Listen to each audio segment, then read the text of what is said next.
When things feel slow in our art career or in our businesses, it's so easy to blame the outside. It's so easy to blame the algorithm, political landscapes, the economy, or even be really hard on ourselves and start to beat ourselves up for not being good enough at a certain skill or marketing or even business. Well, I'm here to share some good news, and I also want to just share some things to help you feel less alone. I've been doing this for over 15 years since I graduated and committed to being a professional artist. And to be honest, I still have days where I feel like I'm starting over or I feel like I'm just getting started, even though I am someone who had international exhibitions, commissions, I worked with brands. I had shows both at commercial spaces and nonprofits, and I had amazing magazine features. And I'm not sharing this to brag, but on one hand, I want you to know that things are possible and your dreams are absolutely possible. They may look a little different when they happen, but it doesn't mean that if they're not happening right now, that they aren't a possibility, right? The word impossible, it says I'm possible. But the reason why I want to share that with you is because so often we chase after these big dreams and milestones, and I'm an ambitious girly myself, so I have no problem with dreaming big. But what happens is sometimes we think that we're going to feel more legit. We think that imposter syndrome is going to go away when we get that amazing brand deal, when we make a certain amount of money, or when that gallery finally calls us back. And what I want to talk about in this video today is that it's actually the other way around. And what if the reason why things feel slow, or you feel like you're constantly starting over, or you're just a beginner still, maybe you've been trying for the past 50 years, is that it's nothing to do with Instagram. It's nothing to do with the market. It's everything to do with who we believe we are.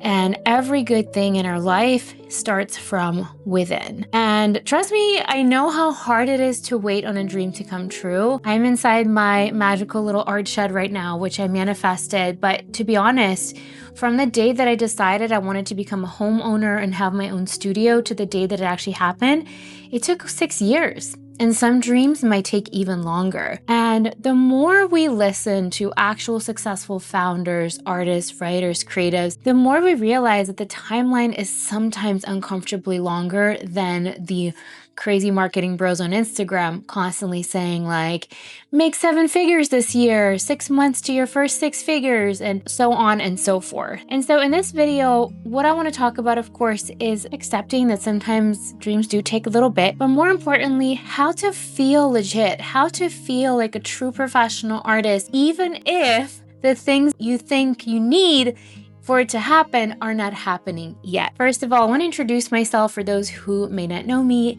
yet. I am Ekaterina Popova. I'm an artist, I'm a certified master coach, and I'm the founder of Create Magazine. And 6 years ago, I founded a community. Originally, it was called the Art Queens, but we renamed it to the Create Collective, and it's a space where we gather, where I share my experience in the art world and invite guest speakers in.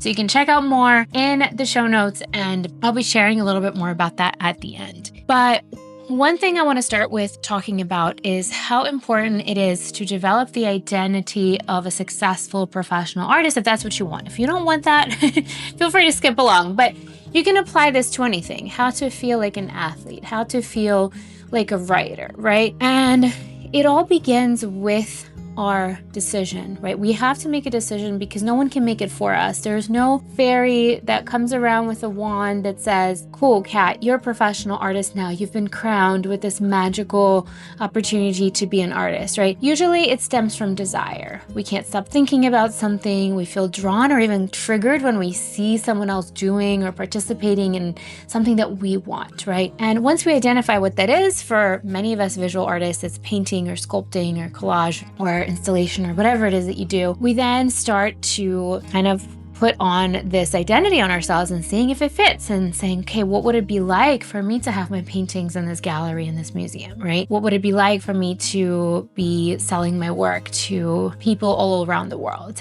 And then once we kind of toy around with this identity, it is then up to us to decide to become that person. And this process might take a few years. It might not happen overnight, but the minute you decide, you have an amazing opportunity to start becoming that person. And thinking from a place of what is a successful artist, because there's so many ways to be that, right? There's no blueprint to how to be an artist. Everyone has a completely different experience, journey, and story. For some people, they work with galleries or got picked up by an amazing dealer. For some people, they are completely self-made, like Ashley Longshore, and have their own shop, their own store. For some people, it's a hybrid, and for some people, they invent a whole other framework that didn't exist before. So the point isn't what you do or who you work with or who says you're an artist. It's you deciding that you are that person, and then you are going to start to adopt beliefs, behaviors, and habits that reflect that identity. And the reason I wanted to talk about this today is because a few days ago, I purposely actually, and I kind of shared about this before on my podcast and on this channel, I decided that I really wanted to cut back and be really intentional with what I say yes to. And that resulted in a pretty empty schedule, to be honest with you. I wanted to pull back the kind of galleries I work with, the kind of clients I take for my coaching, and just to be really honest, to make sure everything is aligned and everything is moving me in the direction of my dreams. And I'm really, really used to having international shows. I'm used to people emailing me all the time, asking me for work, and it feels really weird to not have that right now. But that ego, that voice that needs that external validation gets really loud, right? It gets loud. It says, well, you don't have anything going on. No one commissioned you to do this. A big magazine didn't reach out. A big podcast didn't invite you. A big gallery didn't invite you. Are you even a real artist? And of course the answer is yes. So I had to work backwards. What does a successful professional artist do? They make art. It's fucking that simple. So I had to put on my big girl pants, tune out the noise, that little voice, that little ego. It's like a 7-year-old being like, but we don't have X, Y, and Z. We don't have this person reaching out. Our Instagram is losing followers. None of that has anything to do with being a successful artist, because a successful artist is someone who loves what they do, loves creating art, does it, and loves sharing it with people. That's it. It's so simple, but yet we overcomplicate this. And the quiet is so important. And I know in the beginning, the quiet feels like a punishment. It feels like, why is no one calling me? Why is no one inviting me? But there were times in my life where I got really busy. Like, to me, I know some people are busier, but I felt like really in demand. I had like a wait list, and that got really addicting. And it's easy to blur the definition of success with being busy versus doing things that are intentional and aligned. And sometimes you get to say yes and, right? You're busy, booked, and blessed, and you're doing everything in alignment. That's a magical high energy time, but I don't think we can handle being that on all the time either, right? And I had to remind myself that every part of my life had a quiet season, whether it was self-induced like it is right now, or whether it was when I started, or whether it was just crickets for a moment, right? Whether it was in business or in my art career. And I had to remember that every time I surrendered to that season, every time I was my very best in that season, meaning I made the work, I showed up, I was disciplined, I didn't just feel sorry for myself because no one was calling me. I was behaving as the identity of that successful artist. Opportunities showed up, and they showed up when I was in the flow. So that, my friend, is the secret. The secret is to be, do, and have. It's not just to have, because if you don't be and you don't have, it's not enjoyable to always wait for that validation. It's gonna leave a life of emptiness and starvation if the only way you know you're an artist is if someone else says you are. So that's why I think this is so important. The opportunities will come, and there is another part to this, is that sometimes we get spoiled. In my case, for years I've just had so many people reaching out, and I'm so blessed and grateful, but that doesn't always happen. And so it is my job when things are quiet and I want something to happen, to be the boss of my life, to be that empowered artist identity, and to go after opportunities, which might look like putting a proposal in, pitching something, reaching out, putting myself out there, reconnecting with an old contact.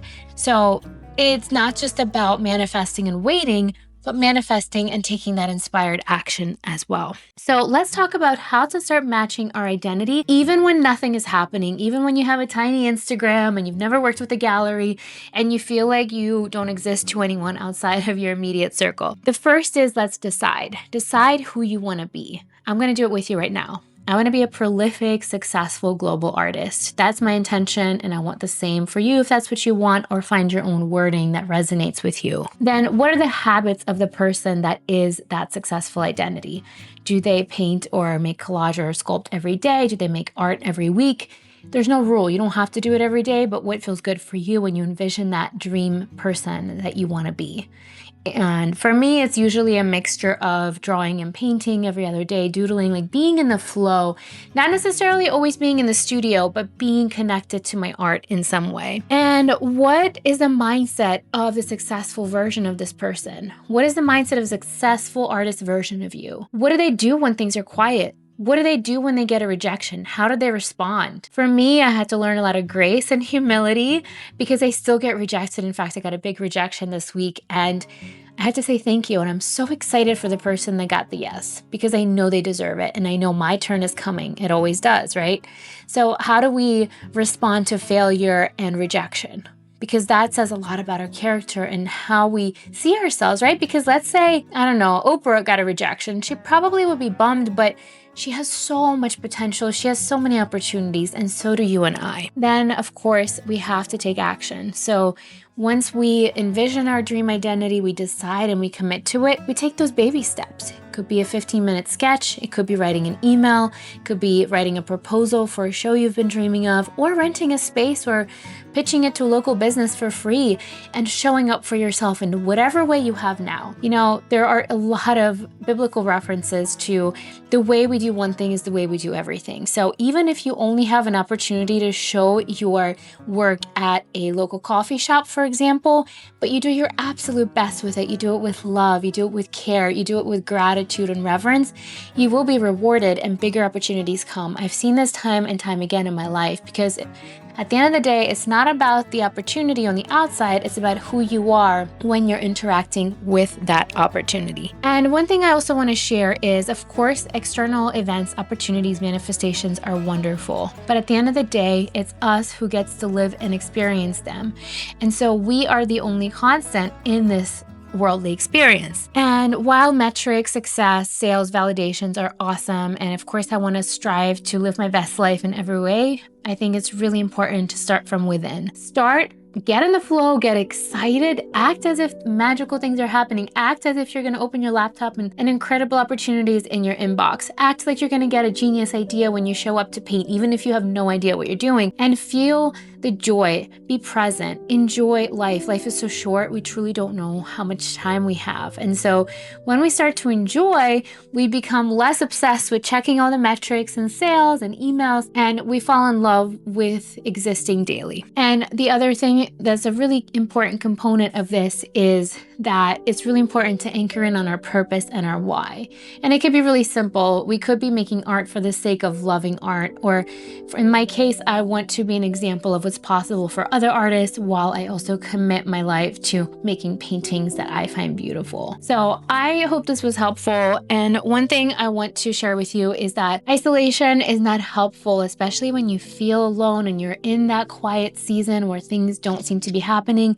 I'm so excited to share about the Create Collective, our community for professional artists who are ready to get paid, ready to attract more opportunities, and do it together and do it with joy. We are celebrating 6 years this month at the time of recording this in 2026. And if you're curious about what we do, feel free to check out our free Facebook page. We also have sometimes free masterclasses, so keep an eye out on that and join our newsletter. And we would absolutely love to have you and to support you. The Create Collective is a monthly membership with monthly workshops with me. We're working on building a template library. We have guest speakers and a massive archive on every topic you can imagine for your art career and business. Thank you so much for watching this video. Let me know, what identity are you embodying this season, and what micro steps are you taking to make your dreams a reality so that you can feel like you are the person you want to be today, even before anything happens on the outside. And I wish you tons of success in all that you do.